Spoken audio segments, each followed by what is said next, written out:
Қайырлы күн достар, бүгін мен сіздермен асқабақтан жасалынған кептірілген тәтті тіскебасардың рецептісімен бөлісемін.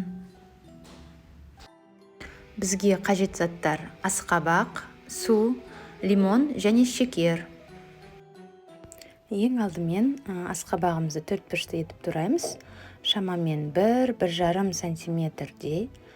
Одан майда турасаңыз, кепкеннен кейін өте кішкентай болып кетеді.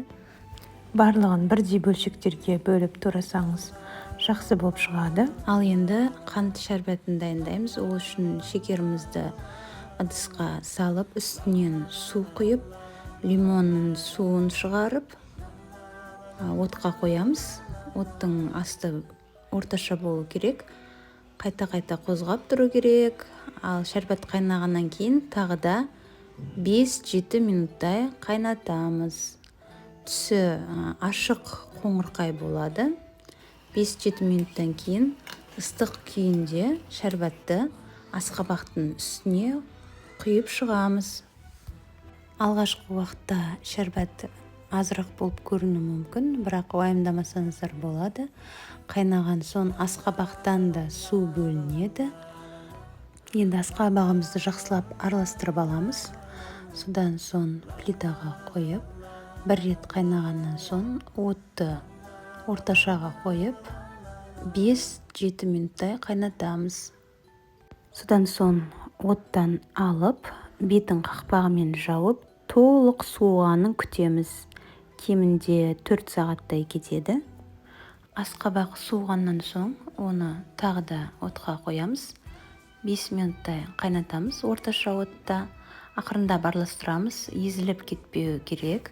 Ал енді қыздар, бұл жерде ең маңыздысы, асқабақтың сорты әртүрлі болады. Бір асқабақтар тез піседі, біреулер баяу піседі. Егер асқабағыңыз қатты болып тұрса, оны тағы да бір рет суытып, жаңағыдай 4 сағаттай, кейін тағы да бір рет қайнатып аласыз. Ал менікі асқабағым жұмсақ болып қалды 2 қайнатқаннан. Енді асқабағымды осындай ыдысқа саламын. Дұршлаг немесе сүзгіш болса, суын толығымен сорғытып алуымыз керек. Ал мынау қалған шәрбатымызды тоңазытқышта сақтасаңыздар болады, немесе осындай шырындарға қоссаңыздар болады. Ал енді толығымен суы сырылғаннан кейін асқабағымызды осылай пергамент қағазына араларын алшақтау етіп қойып, 72 сағат, яғни 3 тәулікте бөлме температурасында кептіріп аламыз. 3 күннен кейін біздің тәттіміз дайын болды. Асқабақтардың пішіні осылай кішірейді. Менде ас бөлмесінде кепті.